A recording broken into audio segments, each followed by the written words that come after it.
समाजी अगवान नौजवान सरदार Ahmad Khan राजपीर human rights फैज़गंज जी office पहुची करे 100 खां वधीक बरसाती बोर मुतासिरनि जे लाइ राशन तरपाल ऐं ॿियो सामान ॾिनो आहे। हुन चयो आहे त सभिनी खे वस आहर बोर मुतासिरनि जी हिन वक़्तु मदद करणु घुरिजे।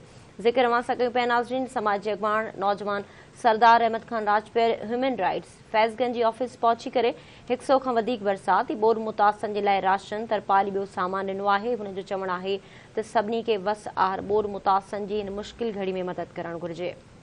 बिल्कुल नासिन असां जिक्र कर रहे हूँ समाजी अगवान नौजवान सरदार अहमद खान राजपीर ह्यूमन राइट्स फैज़गंज जे ऑफिस पहुची करे 100 खां वधीक बरसात ऐं बोर मुतासिरनि जे लाइ राशन तरपाल ऐं ॿियो सामान ॾिनो आहे।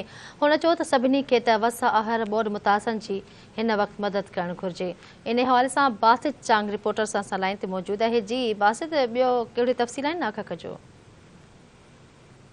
जी हुकूमत तरफ़ां जेको बरसात मुतासिरनि जो राशन अचे थो उन राशन जो मिसयूज़ कयो पियो वञे। फैज़गंज जी जेका इंतिज़ामिया आहे उहा बरसात मुतासिरनि खे राशन ॾियण बजां तर जे वॾे नंढे राशन पहुचाइण में मसरूफ़ आहे। त उते वरी इंसान दोस्त आहे राजपीर बिरादरी जो तालुक़ आहे रहियसि अहमद खान राजपीर, जंहिं human rights protection forum Pakistan जी सर्वे मुताबिक़ 200 खां वधीक बोध मुतासिरनि लाइ तरपाल राशन खणी फैज़गंज ह्यूमन राइट्स मर्कज़ ऑफिस पहुचो, जिते हुन बरसात मुतासिर में सामान जी विरासत कई। उन मौके ते फैज़गंज जी ह्यूमन राइट्स जो चेयरमैन महबूब चांग जो चवणु आहे त इंतिज़ामिया जेका आहे ख़ासि तौर जेका ज़िले इंतिज़ामिया खैरपुर आहे उहो बरसात मुतासिरनि जो जेको माल आहे उहो वॾेरनि वटि पहुचाइण जो जेको सिलसिलो जारी आहे।